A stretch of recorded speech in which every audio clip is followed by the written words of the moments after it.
The call was already dying. You could hear it in the silence between words, in the clipped breathing on the other end of the speakerphone, in the way the lawyers kept glancing at the countdown timer on the conference room screen. On the 42nd floor of a glass tower in downtown Chicago, a man worth more money than most people will ever see in 10 lifetimes was about to lose the biggest contract of his career. His name was Grant Halstead, real estate and infrastructure, the kind of CEO whose name shows up on hospital wings and museum plaques, the kind of executive who never hears the word no until a German investor says it. And right now, the investor was saying it fast. Grant stood at the head of the table, suit jacket off, tie loosened, phone pressed to one ear, eyes wild. He was trying to sound calm, but his voice kept cracking. "I need a German interpreter," he said into the phone. "Now, not tomorrow, not in an hour, in the next 10 minutes, or this deal is gone." On the other side, excuses, stalling, helplessness. The agency didn't have anyone available. The in-house team was out of town. The freelancer who'd promised to be on standby wasn't picking up. Grant ended the call hard and stared at the conference room full of people who were supposed to have answers. 6 executives, 2 attorneys, a financial analyst with spreadsheets open like a shield. Nobody spoke, because nobody in that room spoke German. The deal on the screen was a joint venture with a German consortium to fund a high-speed rail equipment facility in the Midwest. It wasn't a nice opportunity. It was a company-defining contract, $400 million in commitments. If Grant lost it, the board would turn on him, creditors would tighten terms, and the company's stock would get punished. It wouldn't just be a bad day, it would be the beginning of the end. The German representatives were already on a video call waiting in the virtual lobby. 3 faces, serious expressions, black suits, no patience. And then, from the hallway outside the conference room, a soft sound. A door unlatching. Everyone turned. A teenager stepped into the room. He was thin, maybe 15 or 16. Hoodie faded to the color of dust. Sneakers split at the seams. A plastic bag slung over one shoulder, heavy with crushed aluminum cans. He smelled like sweat and cold air and cheap soap that doesn't quite cover the day. He stopped right in the middle of that luxury room, surrounded by leather chairs and polished wood and the quiet authority of money. And he spoke, steady as if he belonged there. "Sir," he said, "I speak German." The executive stared like someone had set off a fire alarm. One of the attorneys half stood, already reaching for the door as if to push the kid back out into the hallway. Grant's first reaction wasn't gratitude. It was disbelief, then irritation. "What is this?" Grant snapped.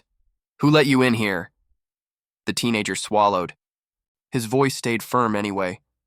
"The cleaning supervisor sometimes lets me come in after hours," he said.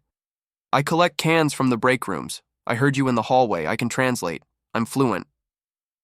A senior VP scoffed. "This is not the time for a stunt."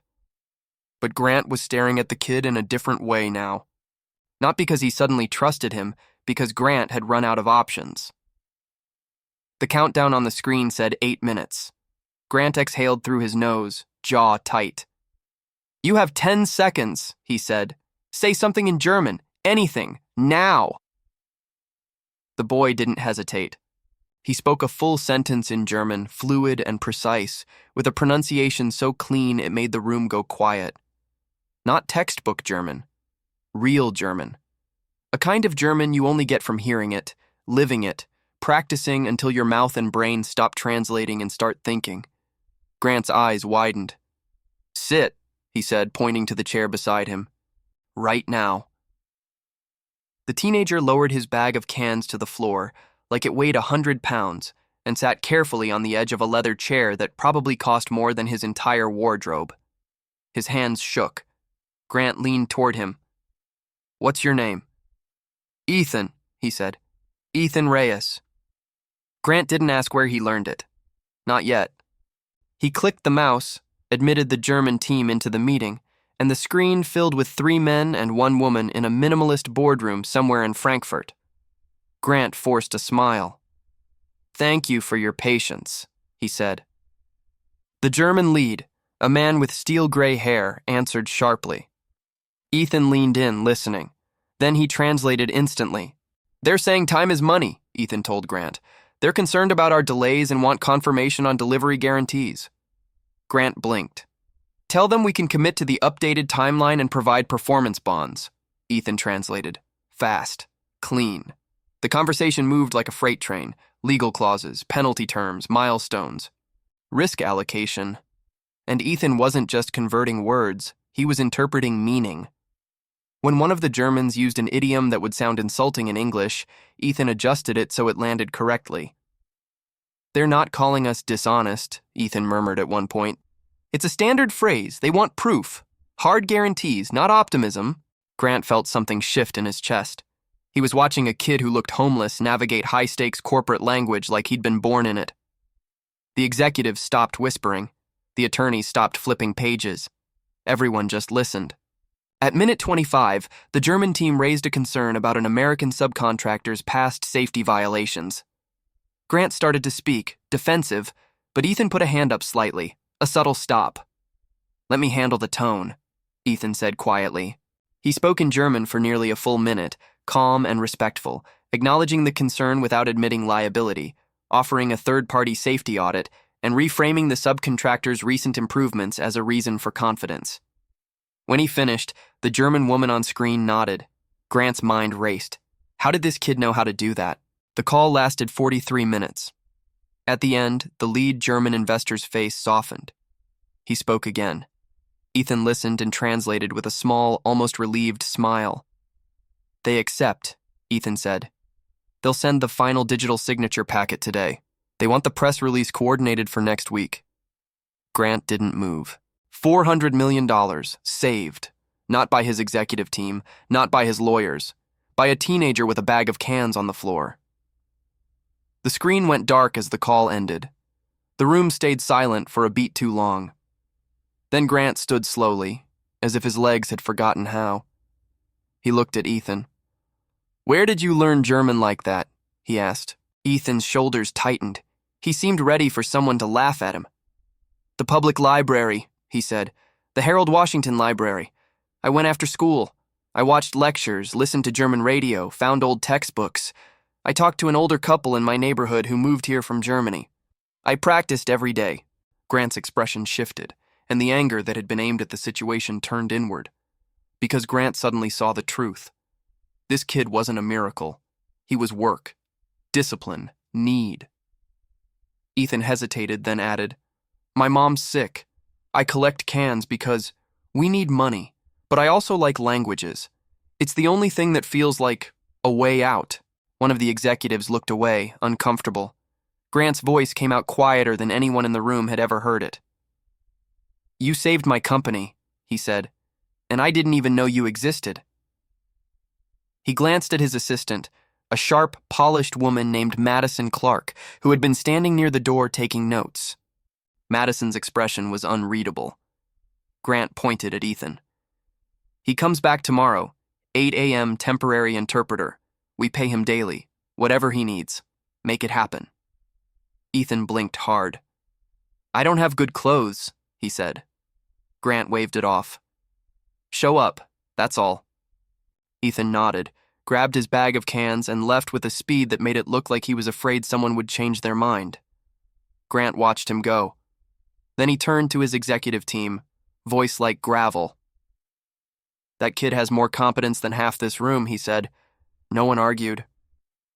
The next morning, Ethan arrived at the lobby at 7:52. Same worn sneakers, same thin hoodie but clean, hair combed, a battered notebook in his hands filled with handwritten vocabulary lists and phrases. The receptionist looked him up and down. Can I help you? I'm here to see Mr. Halstead, Ethan said. The receptionist laughed. Sure you are. Before Ethan could answer, Madison Clark appeared behind the desk, heels clicking like punctuation. Let him up, Madison said. She looked at Ethan with a polite smile that didn't reach her eyes. So you're the kid from yesterday, she said. Yes, ma'am. Madison studied him. We'll see how long your talent holds up. Ethan followed her to the elevator, heart pounding. Upstairs, Grant was already in a video call with French investors. He waved Ethan to sit beside him. For 3 hours, Ethan translated and took notes, moving between languages like stepping stones: French, German, English. He didn't stumble. When the call ended, Grant leaned back in his chair, stunned. "How many languages do you speak?" he asked. Ethan hesitated. 8, he said. "Fluently enough to translate. I'm learning 2 more. Grant let out a breath that sounded like a laugh. "That's not normal," he said. Ethan shrugged slightly. "It's like a puzzle," he said. "I like putting the pieces together." Madison watched from the doorway, hands clasped behind her back, and something in her face tightened. Because Madison Clark had been Grant's right hand for nearly a decade, she had degrees, certificates, a polished resume. She had always been the one in the room, and now, a teenager who smelled like the street had become the company's sudden miracle. Over the next 2 weeks, Ethan became part of the daily rhythm. He was paid under the table at first, then properly through HR once Grant realized how risky it was not to. Ethan brought groceries home. He paid for prescriptions. He moved his mother out of a cramped apartment with a broken heater and into a small, clean place where she could breathe. For the first time in years, he slept without fear of the power getting shut off. But Madison watched every small success like it was a theft. Every compliment Ethan received was something she believed should have been hers. And jealousy, when it grows in a place with access, becomes dangerous. The trap was set during a meeting with Japanese investors, a major presentation. Grant, the CFO, legal counsel, and Ethan were in the conference room when Madison entered abruptly carrying a folder. "Grant," she said, sharp, "we need to talk. Now." Grant frowned. "We're in a meeting." "It's about him," Madison said, pointing at Ethan. The room froze. Ethan's stomach dropped. Madison opened the folder and threw printed pages onto the table. "Confidential documents were leaked to a competitor," she said, "and they came from Ethan's company email." Grant's face tightened as he scanned the pages. Email headers, attachments, timestamps. It looked real. Ethan stood halfway from his chair. "I didn't do that," he said. His voice shook. "I don't even know how—" Madison cut him off. "Don't lie. We have proof." Grant's eyes lifted, hard. "Ethan," Grant said slowly, "tell me this is not true." Ethan's throat went dry. "It's not true," he whispered. "I swear." But corporate fear doesn't like uncertainty, and Grant had been trained his whole life to respond fast, decisively, publicly. His hand slammed the table. "Enough," he said. "You're fired. Security. Remove him." Ethan's mouth opened, but no sound came. 2 guards were already there, gripping his arms. He was dragged out past conference room glass where employees stared. "I didn't do anything," he shouted. "I didn't do anything." The doors closed. Madison sat back down, composed, as if she'd just fixed a problem. 3 days later, Ethan was back on the streets, collecting cans again, trying not to cry in public. His mother's condition worsened under stress. Ethan couldn't look at her without feeling like he'd failed. And then, on a cold night near a storage shed behind a convenience store, someone sat beside him. A neighborhood friend named Noah Kim. Skinny, glasses, hoodie pulled tight, the kind of kid who could fix a laptop with one hand while eating chips with the other. "I heard what happened," Noah said. "They said you leaked documents." Ethan stared at the ground. "I didn't," he said. Noah nodded. "I believe you." Ethan finally looked up. "Why?" "Because people who fight that hard to learn German at a library don't throw their life away for some corporate scam," Noah said. Then Noah asked the question that mattered. "Does Madison have access to your email?" Ethan's face tightened. "She has access to everything. She's the executive assistant." Noah's eyes narrowed. "Then she framed you," Noah said. "Let me check something." For the next week, Noah worked quietly, not Hollywood hacking, real-world sleuthing. He pulled public metadata, traced file signatures, compared timestamps, and most importantly, hunted for the one thing Madison hadn't accounted for: system logs. The kind most people forget exist. Noah found inconsistencies. The emails that came from Ethan were routed through a machine ID assigned to Madison's workstation. The account tokens showed a spoofing tool used to mimic sender credentials. And an internal print job, late at night, had produced the exact leaked documents from Madison's office printer. Noah printed everything and stuffed it into a brown envelope.